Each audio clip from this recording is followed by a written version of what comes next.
Hello and welcome to Just Bleed Radio. I'm your host, Dangermouse, and this is episode 13. Unlucky for some, especially for me because my picks for the cards sucked. As usual, I'm joined by our trusty editor, Super Dave Fairtax. Say hello, Dave. Hi, guys. And Austin is back with us. Say hello, Austin. What's up? The UFC seems to be bouncing between outstanding events and Apex cards that are pretty, well, meh, to be brutal. The Dariush versus Tsarukyan Austin card, congratulations, Austin, did not disappoint. It was, if I may say, a slamming card, and in all, 10 bonuses were handed out to the fighters, so we have plenty to talk about. We may even have a little chat about the BKFC card that followed the UFC card. So, with no further ado, let's get into it, and we may as well lead off with the main event. And as Austin has just come back, why don't you take us away, Austin? Thank you. And yes, I was very pleased with my event. And no, on a serious note, sadness is the first thing that came to mind.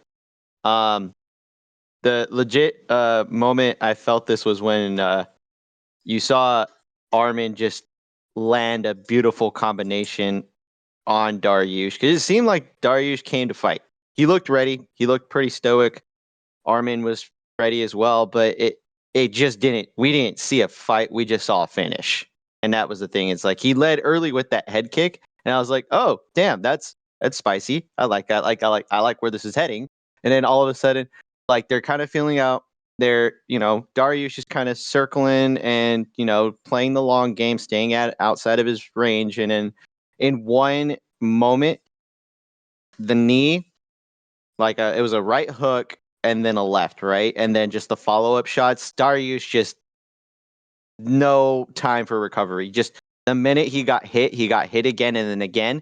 Then he was on his back. He wasn't out completely. He was out pretty much as soon as the third shot landed, and then woke up, I think, again on the canvas, was trying to defend himself, and then that was it. Like it took maybe 2 shots and it was like already over, but then they, kind of 1 or 2 follow-ups after that. But it was like I was hoping Dariush could show up, and that just was not the case. Armin is pretty much here, and he's whatever that fight was with Joaquin Silva, that he had previously, that we all doubted him on afterwards. Like, Dave even said it too. It's like he just decided to, fight unintelligently in that scrap. But in this case, it's just more like, damn, he's here. This is his moment, and I think he's just one fight away from the title, more or less. And that's all I got on it. Yeah, well, it's back to where I'm just looking at the results now, and it was 64 seconds he did it in. So he even beat Aspinall's finish of Pavlovich. Pretty impressive there. Yeah, I mean, like you said, there's not that much to talk about really. I picked Dariush, so I was expecting him to do a little better. I thought there might be some wrestling involved, and there wasn't. Armin, as you've both now mentioned, just came out to fight, and he took care of business in 64 seconds. So yeah, I can't really add anything to that one. I guess it's a case of looking where he'll go next. We could have a quick look at that before, unless Dave just wants to jump straight in. I thought Tsarukyan had a pretty good performance.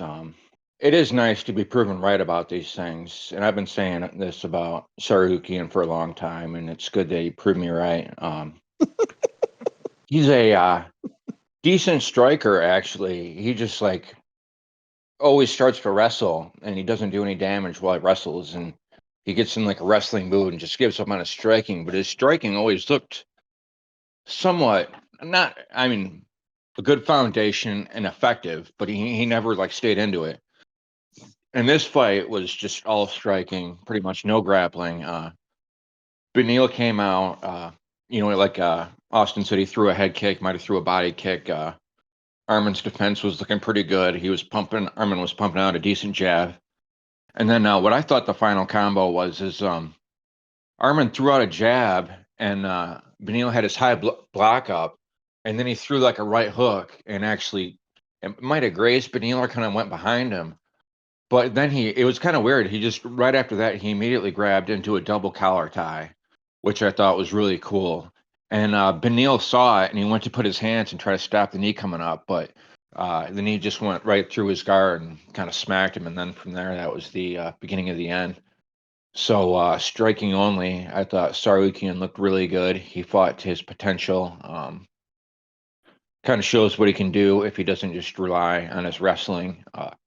I picked Beneil to win this one. I thought Beneil was going to crush him. I was dead wrong in that part of it. But it is kind of nice to see a contender get a win. And as far as what's next, I kind of like the rematch with Gamrot, maybe? Gamrot? Yeah. That's all I had. That would make sense. What if Armin doesn't get that fight? Well, Fiziv's out, isn't he? He's out injured at the moment. Then give him Dustin Poirier. Fuck it, dude. Dustin will probably turn down the fight, but offer it to him. No, yeah, I think that's fair too. Chandler's after his red panty night, if he gets it or not. Yeah, he's never fighting anybody else again, and he'll wait out the rest of his career probably. Beneil's beaten. Yeah, there's only Poirier left because Gaethje's holding firm for his title shot. Oliveira may have the next title shot. We don't know yet. So yeah. There's oh shit. Who is it? Benoit. Not Benoit? No, he's not there yet. He needs like a Bobby Green or a Dan Hooker to fight first. I think He's ranked 11 now. Is he? Yeah. I didn't know. Oh, that's right. Yeah. Someone brought it up today. It was Favola that he beat, and Favola was ranked. Yeah, so that he basically took what he killed. Okay. Yep. That's a step back there, because that basically means that I would say Armin's third right now, behind. I think it's it's weird because he technically didn't lose to Gamrot, but he did on the scorecards. But so he'd be like, fourth technically, I guess, because it goes Gaethje or Oliveira and Gaethje. I guess you can intermingle, and you would put Oliveira above Gaethje, and then you'd have Dustin maybe, and then if you don't care about Dustin, then it's Gamrot and Armin, right? So pretty much it's a clusterfuck because now there's no movement until Islam fights. Yeah. Damn it. And I don't blame Islam. Islam just took on short notice opponent, the featherweight champion, and killed him. He said he has said he wants to be more active next year, so okay. Well, that's good. He's got plenty of contenders now. I think he said he wants to fight 3 more times. 3 times. Oh, sweet. Which would be okay. Awesome. Good. That actually relieves a lot of issues that I was thinking of because of that whole champion thing that's going around. All of a sudden, everybody wants to be double champion again when we thought we were done with this. That makes sense as his motive, though, because three more defenses at lightweight would put him above Khabib for defenses, making the greatest lightweight of all time, and then he can go up to welterweight and become a double champ there.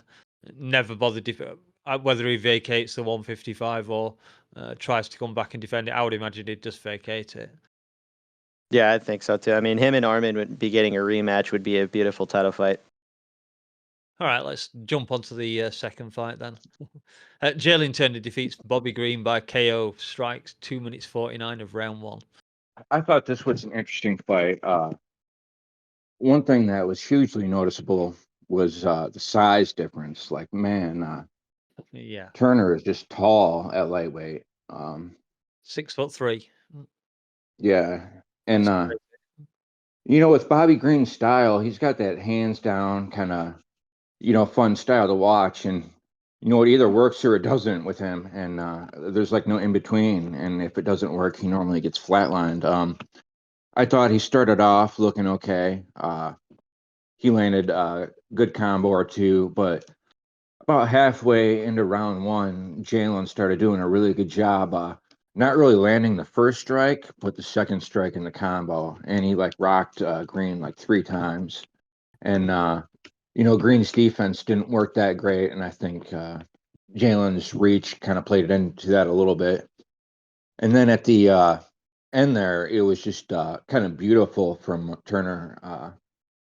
He throws a jab, and Bobby actually sees the jab coming, but he's got a hand down, and he kind of slips, and he slips to the right of the jab, and Jalen was actually expecting it, and so Bobby starts lining up on a big counter, and Jalen just threw like the cleanest hook right into where he was moving because he like knew he was going to slip that way and caught him, and then that was the beginning of that end of that fight. And you can kind of see that coming about halfway through round one. Like I said, when he started cracking him good and rocking him, you could see Jalen was figuring him out, and Bobby's defense wasn't quite holding up. And it was a good win for Turner.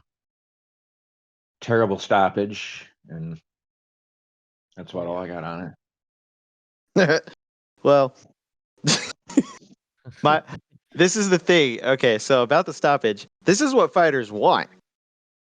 I mean, what do they always say? They want Dan Miragliotta as their ref because he'll let them die in there. This is what they want. This is par for the course. When guys are like, "Oh, I want them to go out," like I want a definitive end. This is a definitive end. This is a possibility every single time. Yet they forget that sometimes. But that's neither here nor there. Other than that, I mean, Jalen basically showed what being a tall, lanky striker in this division can do for you, and he it's not quite fair exactly for Bobby Green to take this guy on short notice when he had a lot of momentum coming into this fight.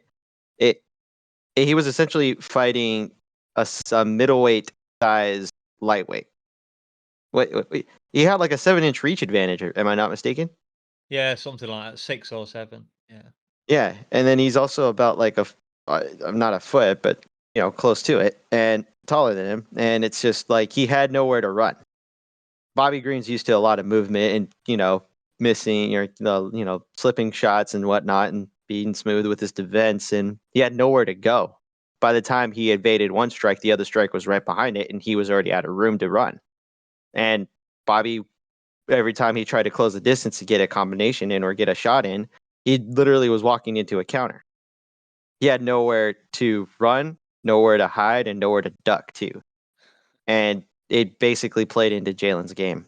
And this is the thing where it's like Jalen has been all over the place as far as his consistency. He had a 5-fight win streak, I think, at one point in this division, and then lost it. And realistically, he's that dude who's good enough to be a contender in this division. He needs that consistency. And then he was also coming into this fight with that whole there is a lot of doubt. He looked like he was having weight trouble, especially that on the scale. Like Just he had to, is he the Kevin Holland of lightweight then? no, because Kevin Holland doesn't doubt himself. Kevin Holland just fights to the level of his competition. Jalen Turner tends to kind of have peaks and flows because he has doubt sometimes.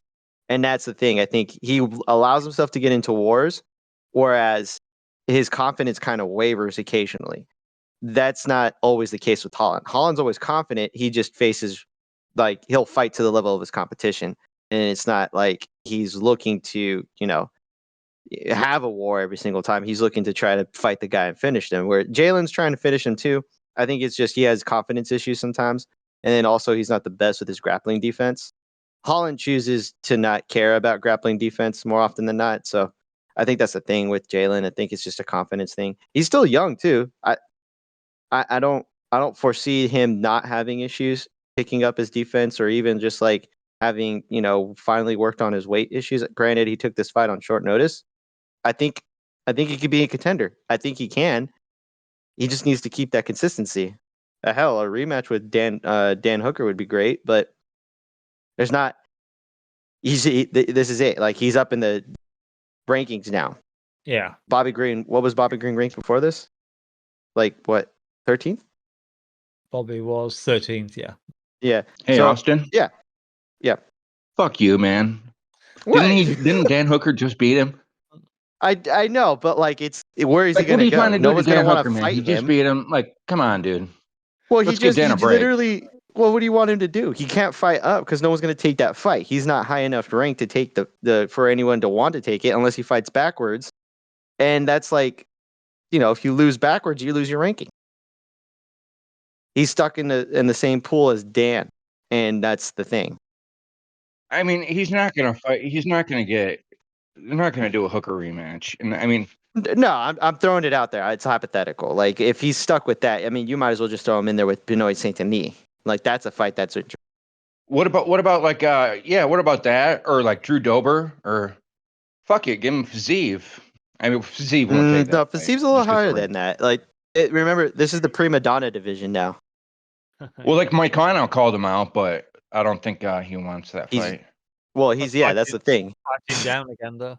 Yeah, that's the thing. He's not in the rankings. Jalen just got to the rankings now. I doubt you'd want to Mike lose that Lano's ranking right off the 14 bat. right now. Is he 14? Yeah, he's 14 ranked. Yeah. Well, maybe BSC you could do that one. BSD's ranked 11th, so he's one place above Turner. So it makes sense for Turner, but not for BSD. What's RDA doing? That's at He's not number a lightweight anymore. 7 fighting. Oh no, he fights welter now, doesn't he? Yeah, He's ranked at 10. He's last two. Well, that's bullshit. We know that. Doesn't All help. right, yeah, that's neither here nor there. I just wanted to say it's too soon for a Hooker rematch, and I ain't trying to do Hooker like that. And so I disagree. Well, I don't think with he's that going to part fight your the rest take. of this. I don't think he's going to fight for a year now because he just literally had surgery, right? Yeah, but I don't know how long it's going to take to heal. And I mean, he doesn't have to come back into doing something better than Turner. No, it's And true. he's ranked 9 yeah. too. He's not going to fight backwards again. Is he? Like Jesus Christ, Turner's he is. or Hooker's ranked number 9. So God, these rankings are ridiculous because now nobody wants to fight each other. Jesus. Yeah, again. Yeah. what about Hooker versus Bobby Green? That'd be fun. But Bobby just lost, and then Hooker won't be available until he heals. So I mean, it's a hypothetical for the Turner fight, but like in the best case scenario, I think we have either Moicano step up because Jalen took this fight on short notice, or he fights Benoit Saint-Denis, who's looking for a fight now. Well, Moicano called him out last night, but I think Turner said he wasn't interested because Moicano is the equivalent of a cloud. He's like always chasing after someone, like he was chasing after Green and chasing after Hooker. And so I think he shot that down. But I mean, that's just post-fight talk. Who knows? Yeah. Yeah, I think Benoit Saint-Denis is the thing. I would. That's what fight I would look for if I'm Jalen Turner. Yeah, for sure. Be popular. Oh yeah. He's definitely on the up and up. I like it. Oh yeah. Yeah, my biggest takeaway is Austin thought it was a great stoppage, and he wishes Yeah, there I'm was sorry. more I like was just gonna jump back onto the referee, and we didn't talk about that much. No, I didn't say it wasn't a bad stoppage, or that it was. I just saying this is what the fighters want. This is what they want. DC called it the worst stoppage he's ever seen. So the ref said he felt terrible about it. who did? Sorry. Oh yeah. Turner. The referee that did it, he said he felt terrible, but Yeah. Austin wants. This is not me. This is what people want, and this is what fighters want. I'm just telling you this is the result of what you guys are asking for. Well, Okay. That's it. I asked for a good. Oh, the fighters, if you're talking about, yeah, that's what they're asking for, maybe. No, I think. Oh no, most this is fighters would not be. I mean, some fans might want that, I guess, but that was it was like 10, 12 unanswered strikes. His head bouncing off the canvas, and we saw how tough the canvas was last night. He was still conscious. I bet Frankie Edgar and Dom Cruz think it was a great stoppage. They probably thought it was stopped too soon. Yeah, that's the thing. Like, I was still in it, ref. Yeah. We'll have to see what Bobby looks like when he comes back, and then we can maybe make a judgment. That's a Tony Ferguson versus Gaethje level of a beating he took there. It just happened in 5 seconds rather than Yeah, it was 5 just rounds. unconscious or barely in it. Yeah. Definitely not a good So one. true. So yeah, then let's jump on to Davison Figueiredo defeats Rob Font by unanimous decision, 30-27 across all 3 cards. Judges got it right. We weren't sure what Figueiredo was going to look like jumping up a weight class, and quite frankly, he looked great. I did pick Font. I thought Font's been very tough lately. He's looked fairly good as well as far as I recall in his last few fights. But Figueiredo just looked better, I think, in just about every facet of the game. Great deal of respect shown by the two as well at the end. which is always nice to see. Battle, a real strong battle, but no argument with it being dominated by Figueiredo. And I'll just throw it over to one of you two to have a go at. I'll take this. My whole thing was that I was just kind of worried that he would underestimate his opponent, considering that he had been a champion at 125. And I'm speaking of Figueiredo. Davison Figueiredo is that kind of guy who's just kind of like a throwback fighter. He's willing to eat a shot and then take it and give a shot. Like he's got a chin, but the weight class was no longer fit for him, whether it be due to the weight cuts or the fight style he was bringing in. Maybe that fight IQ also had something to do with it, but I believe more of it was more the weight class thing than anything. And then he fights a top 10 guy in Rob Font. Probably the best fight for him to test whether or not he's capable of competing in this weight class. He has holes in his game. It's obvious. He leans too far back sometimes. He doesn't have the greatest head movement. He still eats a couple of shots here and there, but that power seems to carry. And that's great because he needs it. Otherwise, he'd be struggling in the weight class. And he hit Font a couple of times, and Font kind of walked through a couple of those strikes. And then Font would get hit with the counter, and Font would get wobbled. I'll say kicking legs a few times. Well, yeah. And that's the thing. It's like usually if it's at flyweight, Davidson is putting people down by that point. But this is bantamweight, and these guys kind of carry a little bit more muscle, a little bit more mass. He looked like a decent sized bantamweight in there. He didn't look super small. You could tell Font was the bigger guy, but it looked like it was a decent fit for him. However, his wanting to get into a firefight, I'm kind of concerned with, because I'm not so much concerned with his chin. I'm concerned with him giving up rounds and allowing the fight to be competitive. Because I don't think the scorecards represented how close this fight was, in my opinion. Yes, he got, he put Rob Font down a couple of times, and he was able to kind of hit hard and wobble him more than once. But Font was in this fight. He was never out of it. Yeah, but which round would you give him?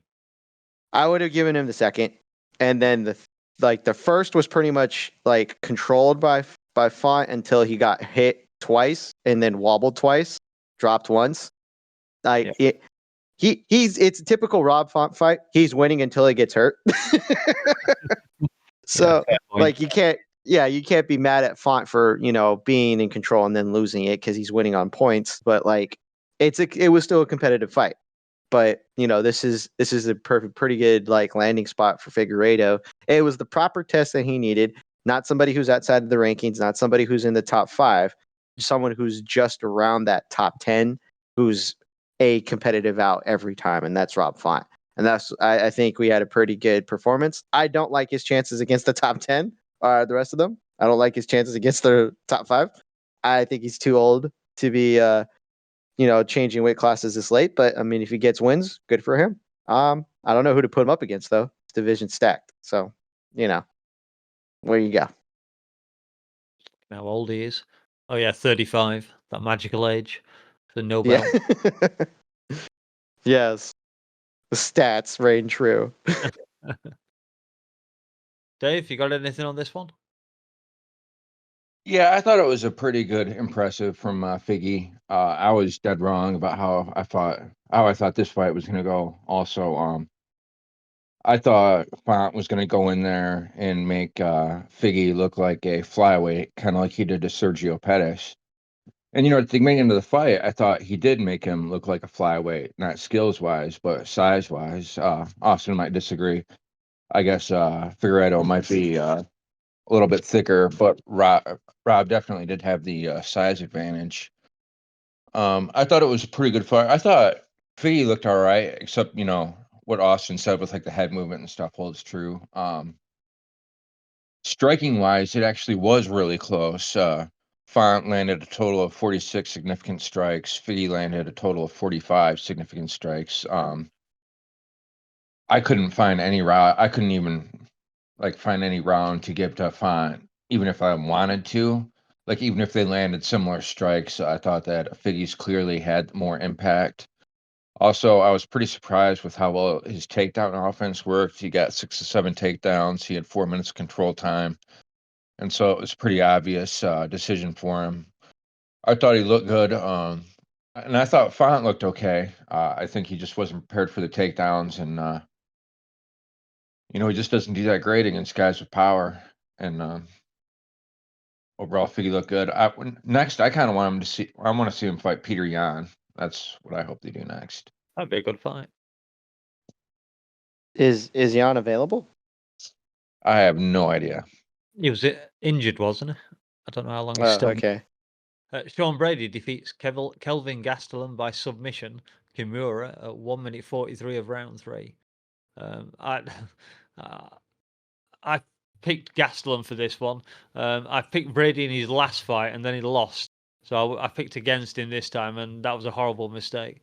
Obviously, because Gastelum did not look good, I don't think, throughout the entire fight, as long as it lasted. Just dominated by Brady. I guess I'm maybe surprised Brady didn't. I'm trying to think whether Brady was as great ground and pound or not. Not necessarily last night, but just a dominating performance again by Brady. And as we're trying to flick through these fairly quickly, I'll throw it open again onto someone else. Oh, I will say this. I did see this post. There was something on Twitter. Gastelum was awarded his black belt by 10th Planet Jiu-Jitsu the other night. So Dave's going to be inserting a clip here. Yeah, I thought this was a really good performance from Brady. I was really impressed with his cardio, how well it held up. His his win in Chiesa, but where he kind of got beat up in round 3. I guess his nose was all fucked up. He had nose surgery, and then Bilal smashed him. I really expected the fight to go kind of like the Bilal fight, but worse, because I thought Kelvin had decent takedown defense. I thought he had good hands, good cardio, and all that shit. But Sean Brady went in there and did the thing. He got his takedowns pretty much every time. Like, Kevin Gastelum's takedown defense has just gotten worse, like Darren Till level worse. Like, I mean, I think round 2 he like fell down at the beginning of the round, and then that was it. But Sean Brady looked great. He looked strong. The cardio held up good. I was wrong about how the fight would go. Interested to see what's next for Sean Brady, and he did a hell of a job. He needed this win, and I felt like there was a lot of doubts about Sean Brady coming into this fight, and there still might be some doubts, but man, he looked pretty good. Kelvin, or I'll say this, Kelvin, I don't know. Like, I don't think Kelvin was in this fight, but I mean, even if he was, he probably wouldn't have done much better. But I mean, I don't know what's going on with Kelvin. No. I don't think you're wrong on your take. If we're looking at Kelvin's just had a history of just having moments where he shows up and then doesn't. This is just another one for the pile. Like, yeah, there's like On a Mission for Gold, Kelvin. That's like really good. And then there's like he was other trying. Kelvin. Well, I mean, yes, he got beaten and ran over, but still, like he had moments of success in that first round. It like all those scrambles that we saw, like that looked like old school Kelvin, like the one once who he won got the taken Ultimate down, Fighter. he did do actually not in round 2. Disregard. No, it was all round 1, unfortunately. Yeah. That legitimately that first round was like old school Kelvin scrabbling, like him winning the Ultimate Fighter against Uriah Hall. And like just showing like, you know what, I'm not going to go down without a fight. I'm going to keep going. I don't care. He even got a reversal on Sean Brady, and then started landing some ground and pound off of that. Like he was in it, and then just that like you said, Dave, the minute he decided to throw a low kick and then just slipped, that was it in the second round, right? Like literally in the first 10 seconds of the first round, right? Or second round. Yeah. And that was it. Like he just couldn't get back out. I think Kelvin's problem in this fight in particular, specifically this fight, was that he reverted to, I have to defend, and therefore I have to kind of like not allow this guy to get, in my guard. I have to be the aggressor. And then he just forgot, I also have to remember to kind of keep on my takedown defense. Like he just gave him the opportunity. And then we probably saw the Chiesa and the Bilal fights also and thought he was going to just go in there and fucking piece him up. Oh yeah, 100%. And then Brady doubled down on the thing that he was good at. Whereas in the Bilal fight, he's just like, all right, well, I can just kind of roll over this guy because he's smaller and I don't have to worry about his striking. He doubled down on his grappling and just did not give Kelvin a chance. Like, that was the thing I think that was best for Brady, because he made Kelvin have to accept the position. Kelvin usually doesn't accept position. And in this case, it's like the grappler is going to just stick to his game. He's not going to deviate from it. He didn't really have powerful ground and pound. He was just fishing for opportunities to finish the fight, and that was it. Like a standard Sean Brady performance, more or less. And he needs to fight a striker next. He has to, and not a former middleweight. He needs to fight a new welterweight. And he lost to the last one that he fought. He needs to fight another one. I don't know who you put him up against. I'm thinking you probably either put him up against Jack Dilla Maddalena or Ian Gary. I like the JDM fight. I don't know if JDM will take that fight, but I like it. I like both He of those might. fights. He might. He's crazy enough, but still. And he'll probably lose it because, takedown defense is in his strong suit. But we'll see. Do you want to take us away on the Guida fight? Joaquim Silva defeats Clay Guida by unanimous decision. 29-28, all three judges. Yeah. What do you say about a 41-year-old lightweight who has seemingly been the same fighter for the past 20 years? Plays crazy, yeah.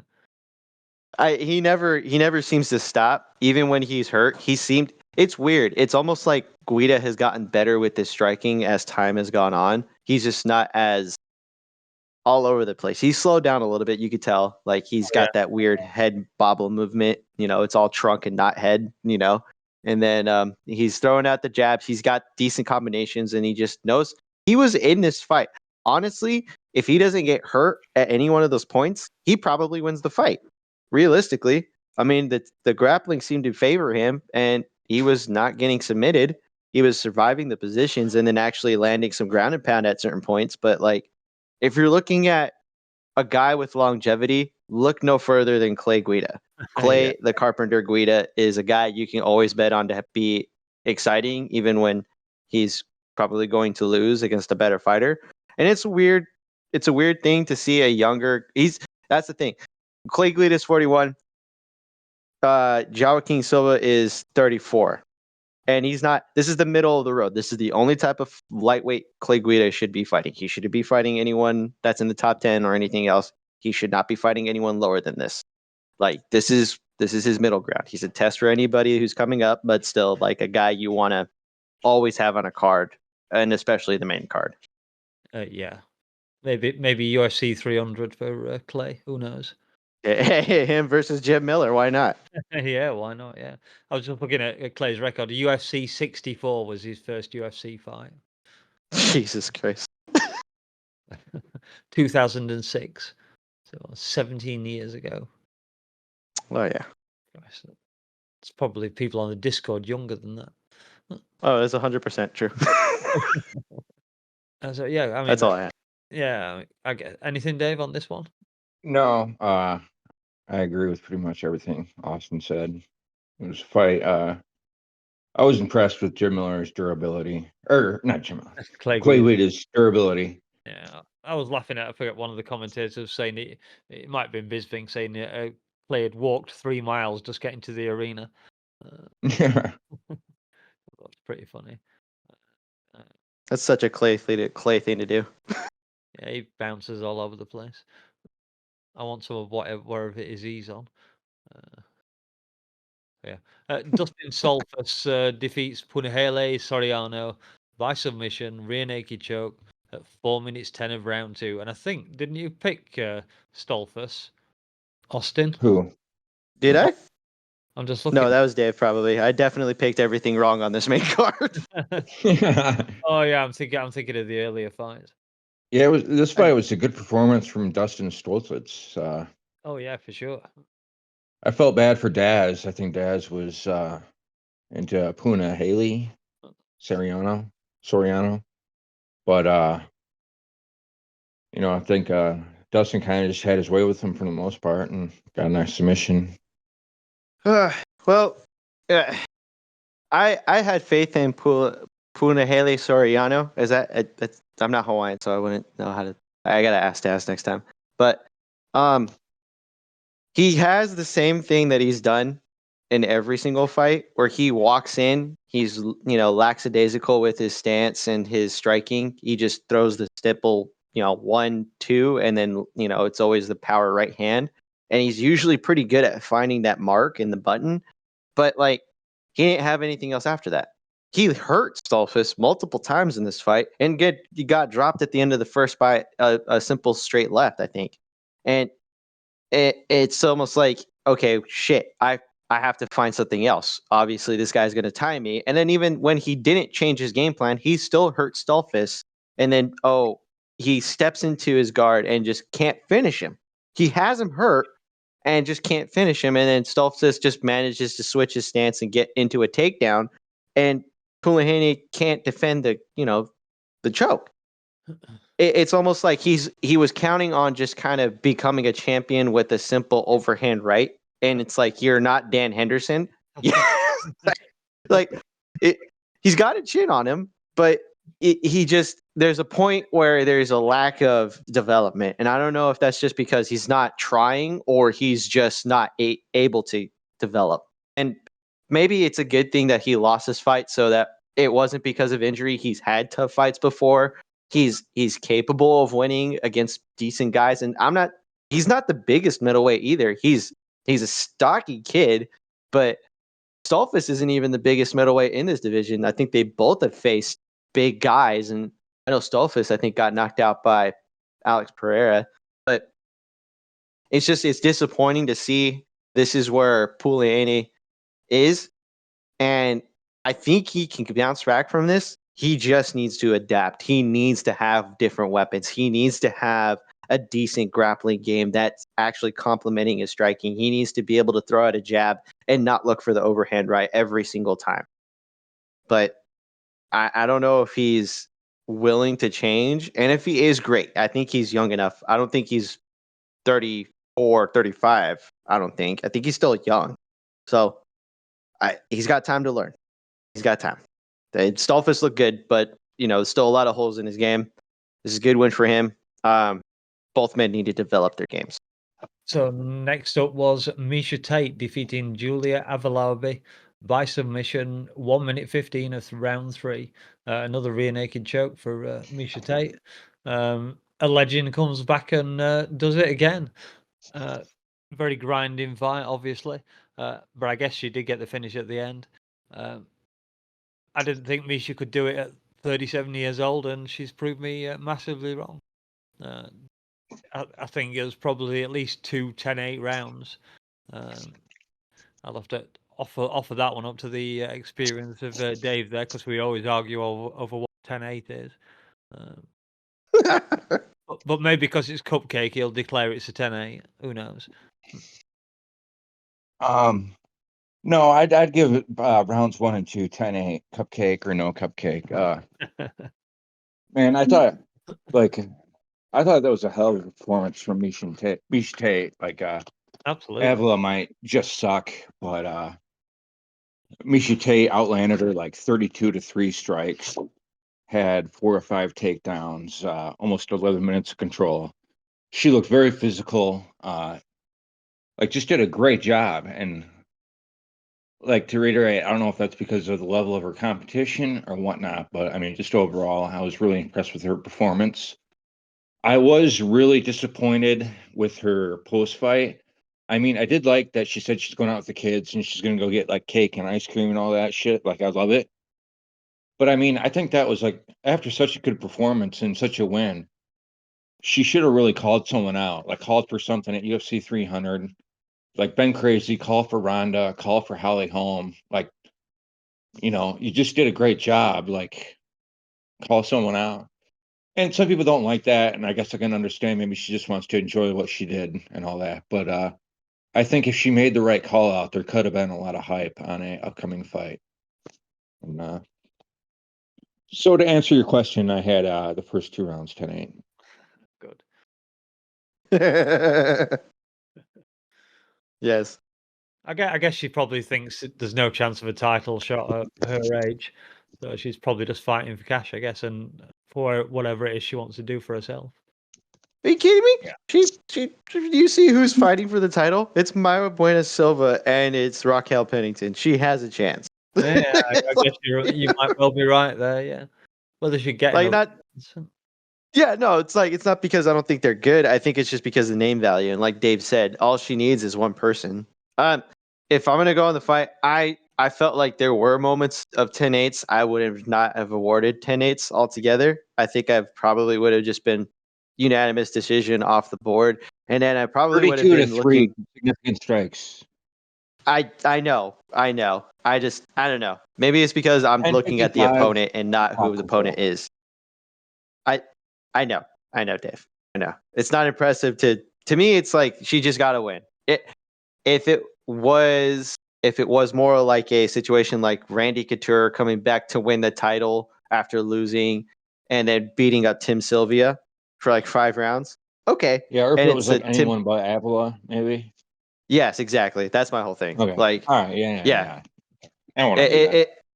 That's my whole if it was another bantamweight in this division, let's say, shit, I don't know, Macy Sejean, who's a bantamweight in this division, that's got a decent like pull, Irene Aldana, fuck, even Holly Holm, like any one of them, and this is a different story. She's got the win against the name. Who doesn't But want the even Holly then, Holm rematch also? Like, who doesn't want that? oh no. That's the thing. Is like we don't even know what the situation with the title is going to look like now. Because then you have, I think, honestly, she probably could have called out Juliana Pena. That would have been the call out, and that's the only call out that would have made sense. Because if she can't call out Holly Holm because Holly They might Holm be just friends. lost some. Well, I mean, possibly, but even then, like. Well, no, She might have I coached think for the victory on Tough, and they might be like tight. no, I think she actually fought her. I think she fought her. Oh, If I'm not mistaken. shit. I think. Oh, don't dead wrong me on it in case I'm wrong. But like, I feel like they fought before, and this would be an interesting take because both of them have chased championships before, and neither have defended. So it would be interesting to see if that fight, takes place again. That's a rematch that's worth watching. Same with Holly Holm. But like again, this is the women's bantamweight. This is par for the course. There's no names. Misha came back after failing at 125 and then coming back and facing I don't mean to, Julia Avila is probably a nice person, but she's a nobody. I'm sorry. Like she had to just get a win just to be eligible to be a call out later. I think that's the thing.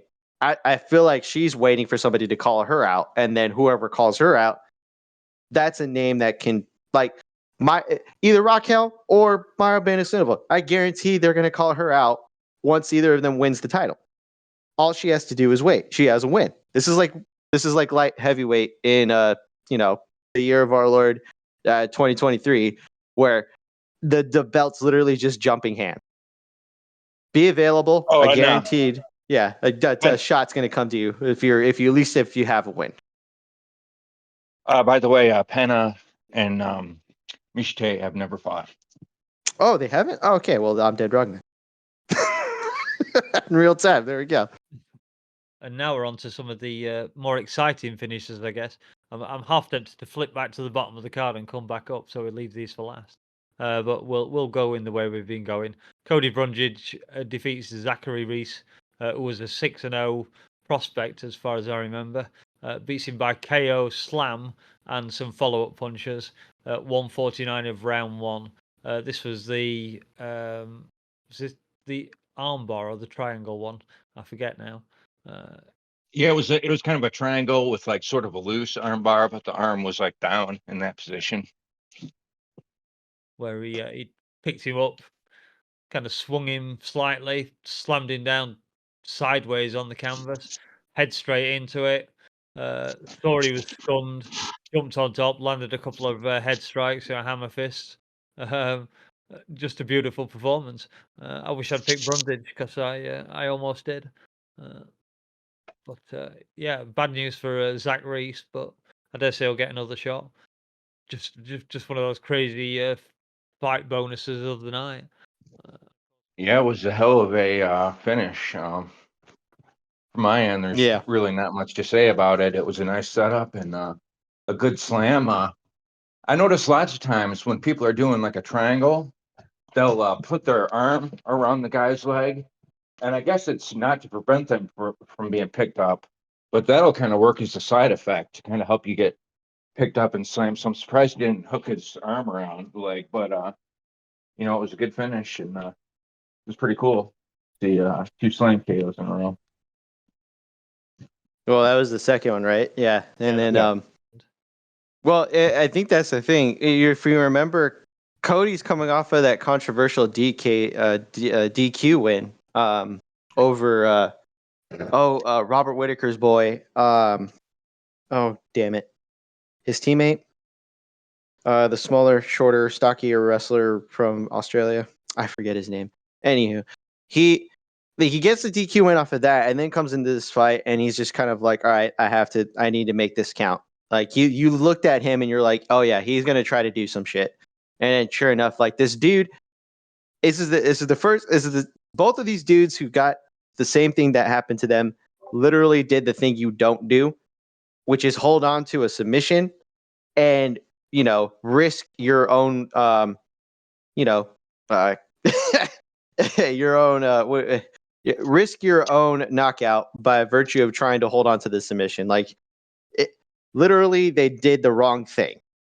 You let go so you can get out of the position so you're not slammed KO'd. But they're like, nah, they're not going to KO me. I'm fine.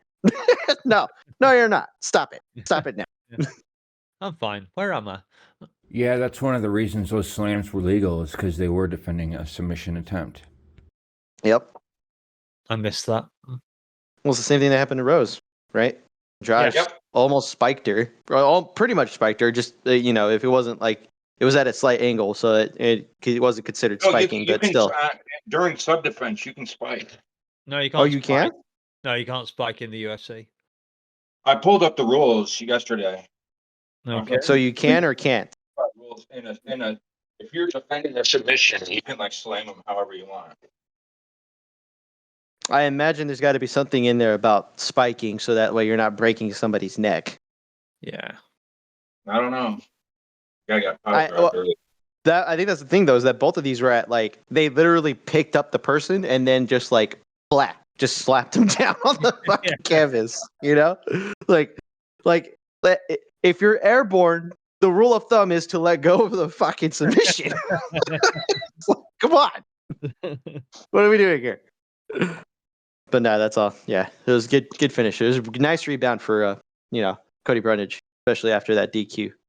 And then, of course, we had the original and best one of the night, the Drakkar Klose, who did much the same thing to Joe Selecki at 1 minute 41 of round 1, so 8 seconds faster. No follow-up strikes needed, although I believe he did say he would have liked to have landed I think he was laughing with it about the referee, with the whoever was interviewing him. Probably called me, I guess. Well, here's the thing. I think his was more impressive because he literally it looked like he was picking up a piece of I don't know what you would call it. It wasn't like a sledgehammer effect, but it was close to it. He literally picked the dude up and he looked at the ground and was like, "Oh, this is probably not good," and it was just completely out. And here's the thing. I don't think Drakkar Klose has fought since that incident he had with Joe Stevenson. Oh no, I'm sorry, not Joe Stevenson. Oh god damn it. Little Heathen? Not god damn it. Thank you, Jeremy Stevens. I don't know why I blanked on his name, but I don't think he's fought since then. Correct? Since that failed weigh in where he got pushed and had a whole concussion thing happen to him. I feel like that's the case. If not, then but I'll be dead wrong again. That's fine. But speaking of dead wrongs, I've just pulled up the unified rules of MMA, and spiking an opponent to the canvas on his head or neck is illegal. Multiple dead wrongs on this show. I love it. But No, like this is good for Jakar. He hadn't fought. He's 35. That's not great in this division. It's not doesn't mean yet you're out, especially at lightweight. Matter of fact, it might actually just give him one more year of being competitive, and that's it. But good for him. I mean, if you're looking at a guy who had potential and then kind of lost it all after, was Jakar. Like he was on a win streak, and then he fought Beneil, and Beneil put him into Dreamland in a pretty crazy fight that they had. And then he just hasn't had anything of note since. And now he's got this and he's got momentum. It'd be nice to see him get a couple wins together and, maybe get a contender fight at some point. But, hey, just get the win first, baby. Was it this one or was it the Brundage one where they said, who do you want to fight next? And he went, I want the easiest fight I can get. I think that may have been him. Yeah. I thought it might have been him. Yeah. I don't blame him. Best after fight speech I've ever heard in that case. Yep. That's the thing. It's like, yeah, when they don't know what the hell's going to happen next, just give me a fight. I don't care. And then I'm guessing I was trying to find out what was fight of the night, and I didn't see an official notification, but I'm guessing it was Rodolfo Bellato who defeated Iho Pateria by TKO 4 minutes 17 of round 2. That was a crazy back and forth fight. I'm trying to put it kind of in the order it went in my head, but I think Bellato was kind of ahead in the first round with his striking. Although there was some nice comebacks. I remember a vicious flurry from Pateria, backed up against the cage. I think he might have clipped Bellato on that one. I'm not sure. I think there was like 17 wobbles and stuns in this fight alone. Yeah, you could be right there. Yeah, it was very back and forth. So then we ended up with Bellato got clipped, gets taken down or drops down, and then some vicious hammer fist with his head kind of bouncing off the canvas a few times, and it looking like the ref might well stop it. And then, of course, the ref doesn't stop it, and I forget exactly how it was. He managed to get to his feet again, but he then took. Did he take Pateria down and finish him on the ground? Yeah, it was when he grabbed Mount, didn't he, and was just raining the blows down. And you were wondering how long the ref was going to give it, given how long he'd given Bellato. But he stopped it fairly quickly, I think. But there was nothing coming back. There was a definite difference in what Bellato was doing when he was taking shots and what Pateria was doing. Because I think he just had his arms covering his head mainly and turning ever so side to side kind of thing. But yeah, fantastic fight. I'll just throw it open. Who wants it, baby? Well, quick thing. I think it was fair. I think it was close to fair because if you looked at that finish, you could see the sigh of relief. I think he was just like, "Oh my god, it's over. I don't have to worry. It's done." Pateria did a good job of just trying to defend, but like, I think he was just dead tired. Like you saw him drop his arms after that flurry, and you're like, "How the hell is this guy still alive?" And Pateria is thinking the exact same thing because he's just like, "Shit, he's still here." And arguably, I think it should have been stopped. It could have been. I don't know if it. I take that back. It's arguable you could have stopped it at any point during that like 30 seconds of just onslaught that Pateria landed on him. Because even at one point, like he looks at the ref, he's like, "Are you fucking serious? You're not stopping this?" Yeah, Tom Jones moment. Yeah. Do I have to? Yeah, 12-6 this guy now or what?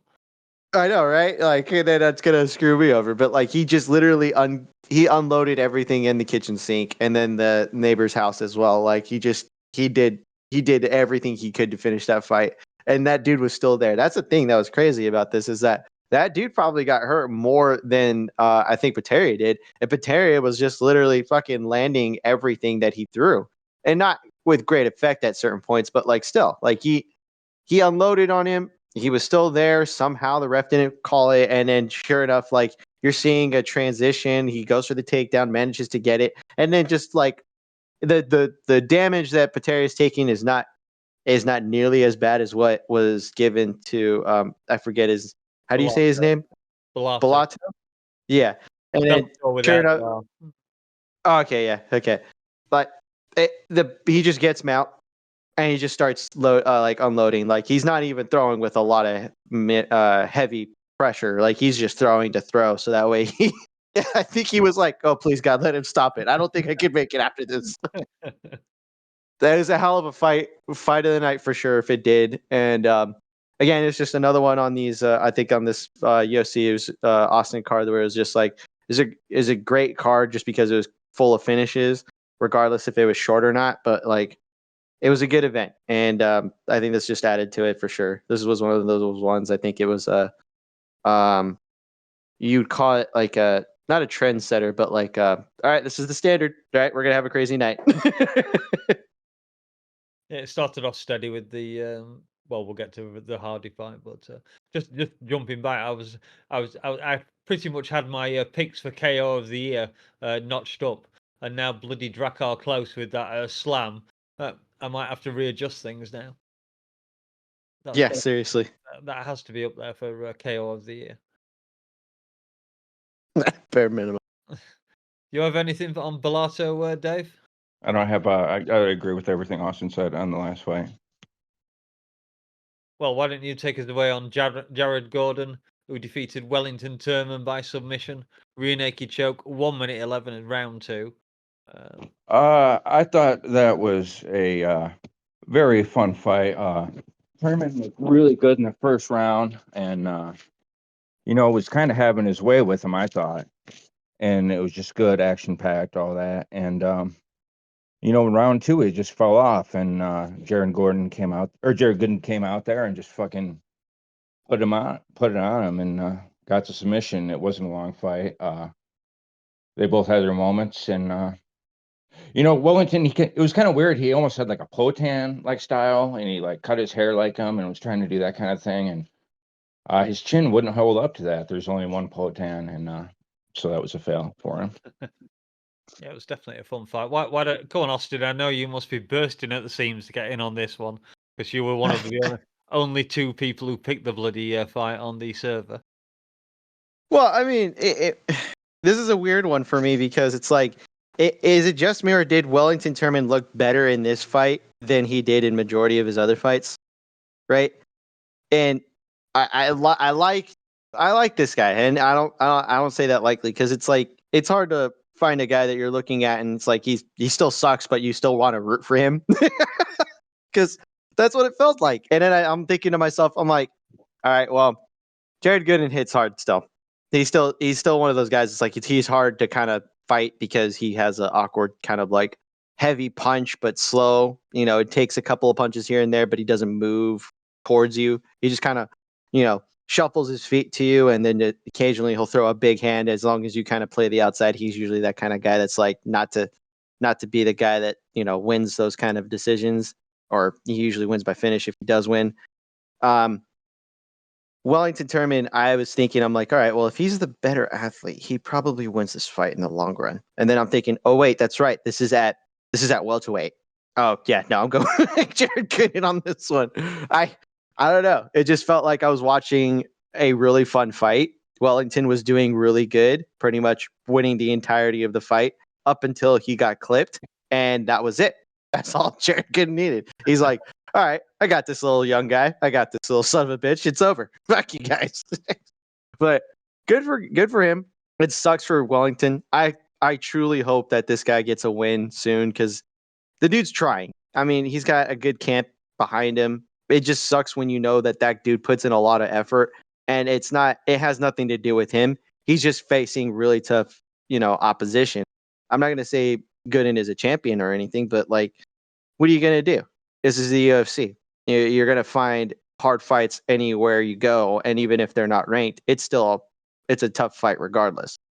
I think he's going to probably be a better welterweight than he was a middleweight, but still, like, I'm rooting for the guy, but good for Gordon. Regardless, this guy is one of those guys who's like a veteran at this point. He's not young either, so it'd be nice for both of these guys to get a good matchup after this, and just hopefully have better options after this fight. Yeah, it was a fun back and forth fight. I certainly enjoyed that one. And then one of the fights I thought I was going to start off with a great night because I actually picked this one. Veronica Hardy defeats Jamie Lynn Horth by split decision, which we'll go on to in a moment. Over the full 3 rounds, obviously. Veronica Hardy looked great, to be honest. I've heard Dan talking about how good she's been, and obviously you wonder it's her husband that's talking about her, so obviously he's not going to say bad things. But she really kind of lived up to the praise he was giving her. I think she was moving very well, had the edging speed, even though she was clearly outsized by Horth. Who I guess maybe couldn't get going for whatever reason for the first couple of rounds. She looked very strong in the third, but Hardy looked great. I'm very, very impressed with her. I can't wait to see her fight again. I'd like to see more finishes, obviously, but it's women's MMA, and we get what we get. But yeah, like I said, great performance as far as I'm concerned. I don't think there was I think most of the fight was on the feet, if I remember rightly, and Hardy looked great. And I'm just repeating myself now, so why don't someone else take it? I thought this fight was just a kind of boring other WMMA fight. Like, they got some good fights, but this was one of the boring ones. I think a lot of the sentiment and discord was kind of like, oh, it's boring, let's go. And then after that, finishes started happening, so maybe that made it seem worse. Solid performance for Hardy. Good to see her get a win. Even if it wasn't the most exciting, a win's a win. And interesting to see how far she can go in the division. Interesting. Well, my thoughts were like, I think she could have lost this fight had she kind of like slowed down sooner. I think Veronica looked good right off the bat, and that basically gave her enough momentum to win the fight. I'm not thinking that she's bad. I just think that this was a favorable play of the way the fight went. And I don't even think that she was facing a lesser opponent. I think that her, like you said, Danger, her opponent just seemed to not show up, I think, at this fight. And I think that benefited her because she was a tall girl. I mean, if she starts off a little sooner, probably not getting knocked down, she probably arguably takes that round. And then we're going into the third with that momentum she had. It almost feels like she had kind of almost let off the gas a little bit and was kind of fighting with a little bit more, aggression than, accuracy. But, good win for her. She's got 2 in a row now, and it's women's 125. It's stacked. You got, killers at the top, you got hard fights in the middle, and she just, it's a good time to get momentum going because this division definitely needs contenders, and Veronica's, she's like 20, she's 29, 20. Okay, yeah. She's young. Yeah, I saw it, but the Horth was 33, and I saw the stat somewhere that if you've got a 5-year difference, you are 63% chance of winning the fight. For that 5-year difference. Because one of the reasons I picked Hardy was because I noticed the 5-year age gap, and I thought that would probably make a difference even at women's MMA. Yeah, I mean, it's a crapshoot sometimes, and I think at this point, if you're looking at that division, this division's got enough contenders in it. They just need to get momentum. Veronica's probably going to be one of them soon at least. Yeah, I haven't looked at the rankings or anything to see where she is she even ranked yet? I don't think she would be. No, I don't think her opponent was either. So, yeah, again, she just needs fights. She just needs fights. Get that momentum. Keep it going, and then come next year, she'll probably be a contender when the division kind of shakes out its contenders out. That one judge was very off, was it? Because when they started reading the scores out, and it was 28-29, I was like, "What the hell's going on?" I think he awarded that second round to her, which was like, all right, if you're looking for things to get, I guess if you squint hard enough. I don't know. Maybe it's close, but not that close. Maybe that inspired all the other fighters. They were like, "Fuck that! I don't want him scoring my points. Let's finish this battle now." Yeah, exactly. What does Dana always say? Don't leave it in the hands of the judges. So that brings me to the end of the card. It was a pretty good fight night card. Got to be one of the best ones of the year, I guess. Yeah, I wasn't all in on the Texas theme, but in all the outfits and stuff. I don't know. But The ring girls in Stetsons and boots always look yeah, good. yeah, it was interesting. I guess that, they're trying something new, which is fun. Yeah, new's always fun, especially if they're actually putting effort behind it. It just seemed like they were like, what can we do? This is our return to Texas. We've already been here, but we want to try something else. Do we have anything? Someone's in the back, like, we got spare Yeah. boots. And then the probably person who's writing the broadcast is like, do they have hats? And sure enough, that's what we got. We're like, all right, that's enough. They said it on the broadcast. It's like, looking good. Yep. It works for the Dallas Cowboy cheerleaders, so why not? Yeah. I mean, hey, yeah, who am I? Who am I to judge?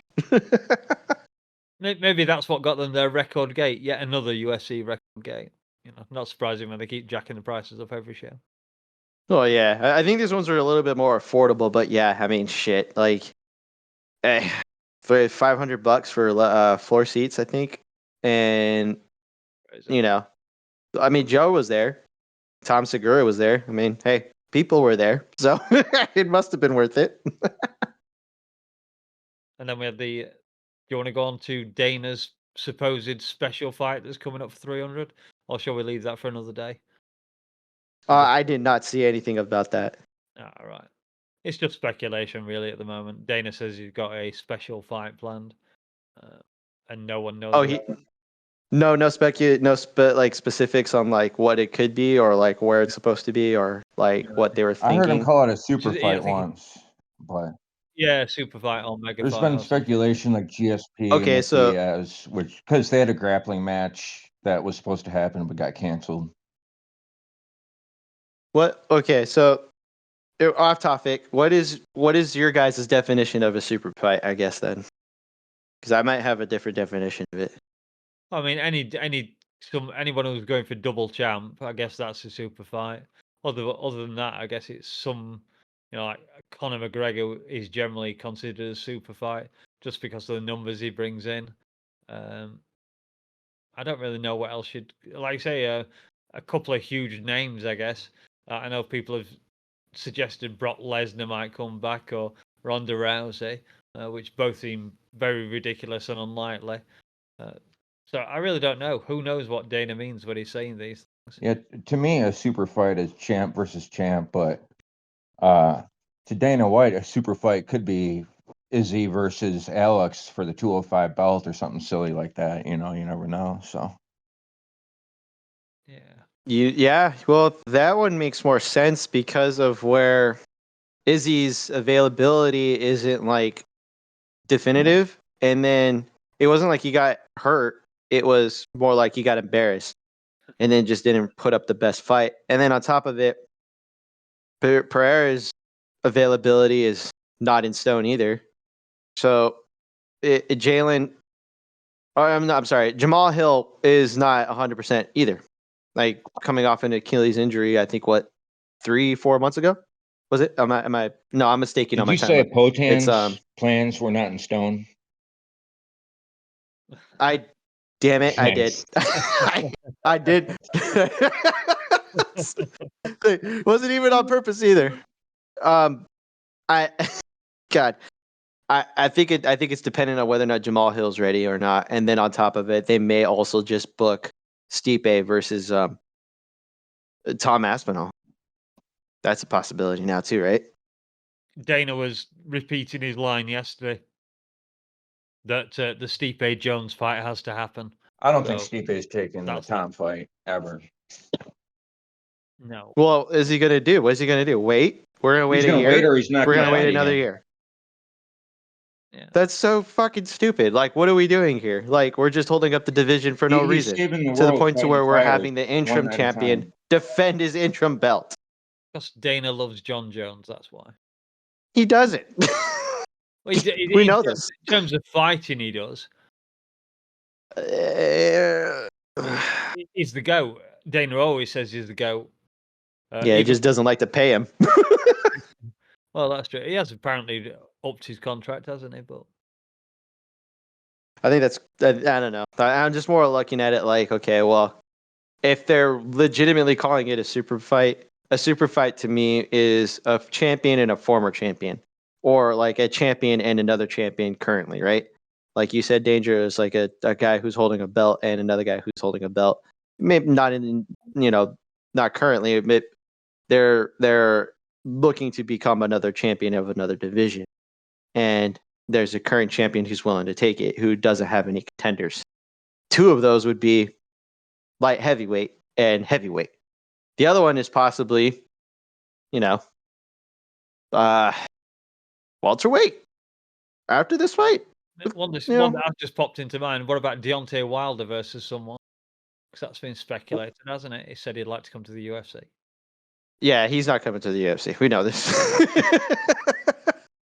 I know.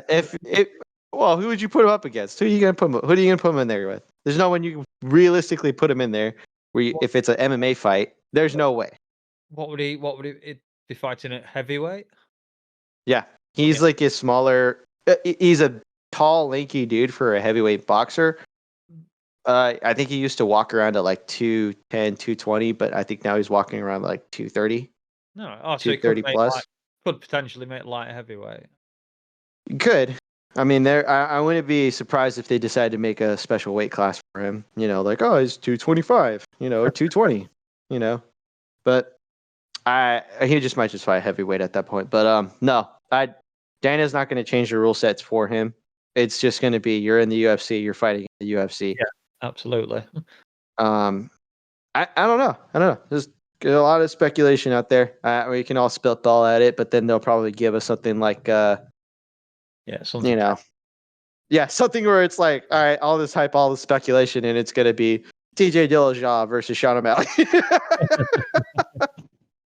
Something random like that. We're like, no one asked for this fight. And he's going to be like, what? How you? He's going to justify it like he would for Chandler McGregor. Who doesn't want to see that fight? Like, no, I don't think, it'd be interesting, but no, I'm good. We don't need to see GSP versus Nick Diaz either. No, I'm good with that one. Dave might. Dave might, just because. No. You sure, Dave?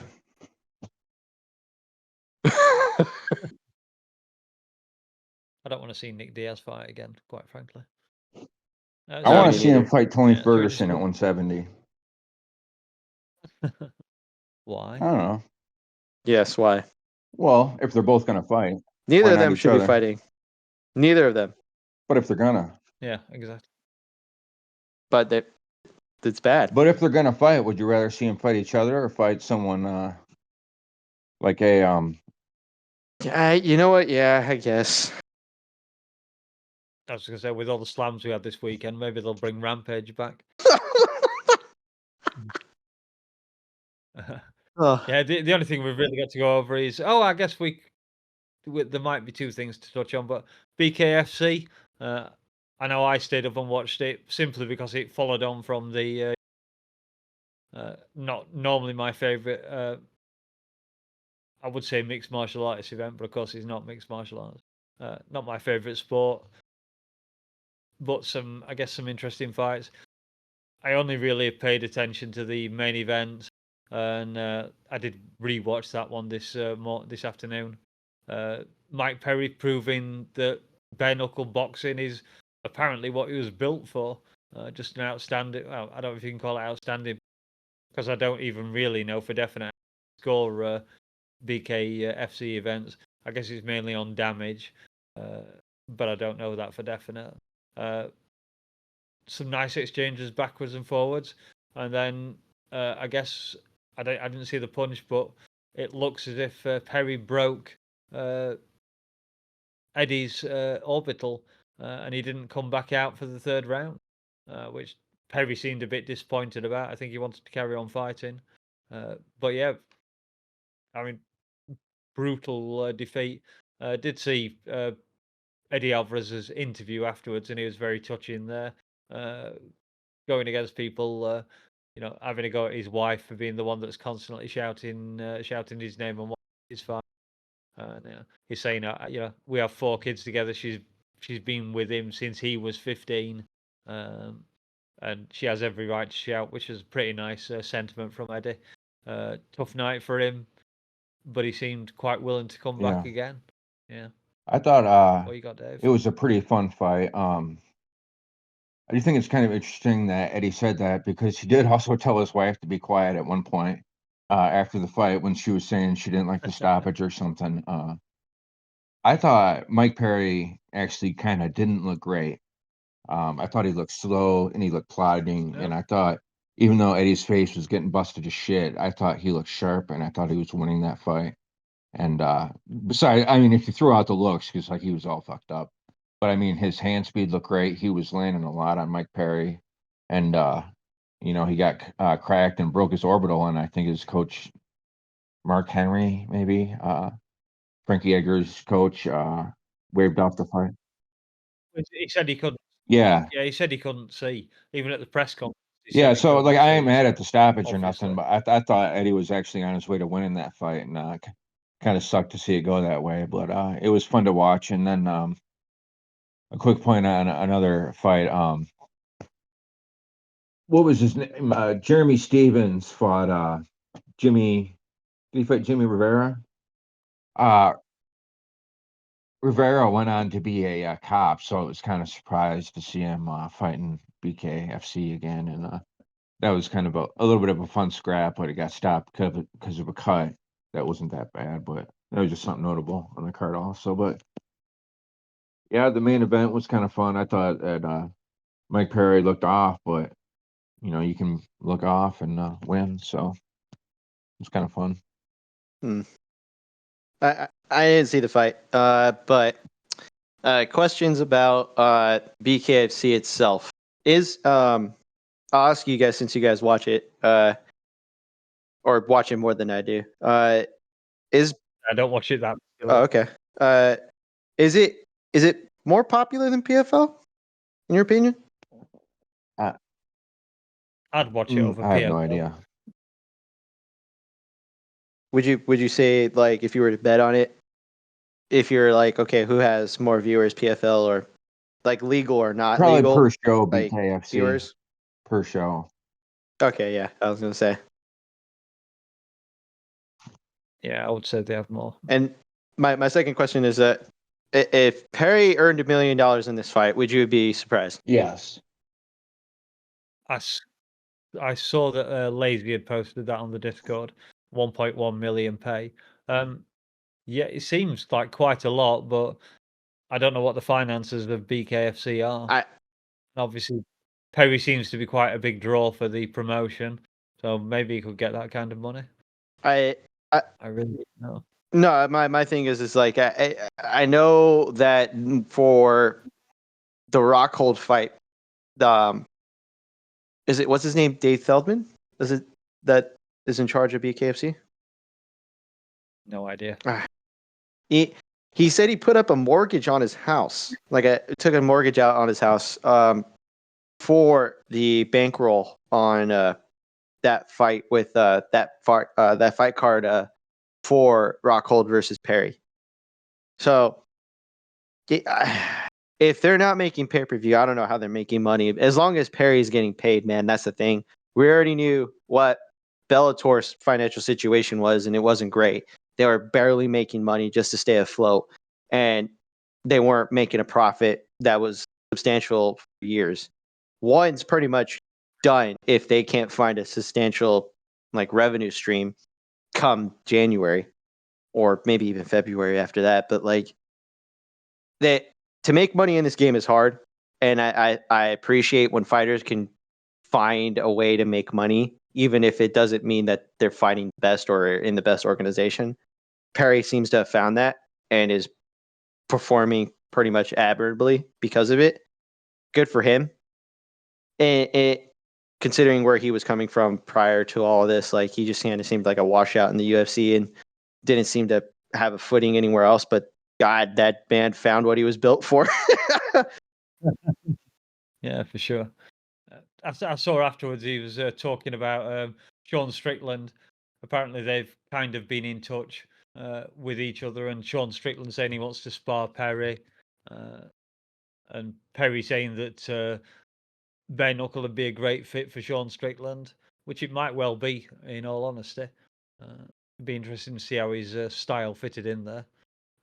Not that I think Sean's going anywhere right now, obviously. No, I mean, it'd be fun to watch, but still, yeah. But yeah, the two of them sparring together would be interesting to see. I'm sure they'd have some gym wars, those two. Oh yeah, plenty.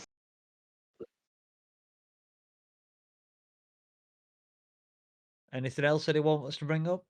Media-wise, fight-wise? Oh, there was the Garcia fight, wasn't there? Boxing, which I'm not a big fan of normally, but I did flick over and watch the highlights of it and see Garcia get the finish. I forget the name of the guy who was fighting now. But he pushed his luck getting up from being knocked down, left it until kind of 9 when the referee was counting. And once he stood up, the referee just waved it off. That question, real quick.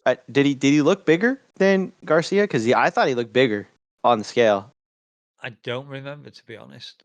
Like I said, I only quickly watched the highlights before we started the show, so I didn't pay the greatest of attention. Ah. But Garcia looked reasonable to me, as the uncultured boxing fan that I am. Oh shit! Which is to say, not much of one at all. Dave. Is Dave back? Dave's mic broke. All right.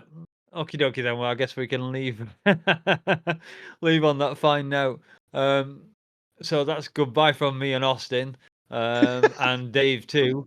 You'll have to trust us on that one. And we'll be back next week with the UFC Fight Night Song versus Gutierrez. This is it from Just Bleed Radio. See you next week, guys. Don't forget to like and subscribe. Bye now. God damn it! We're there. Like I thought he was gonna come in with this guy. No, I think finishing off on Veronica should be fine. Dave, please don't use that. Dave. Dave.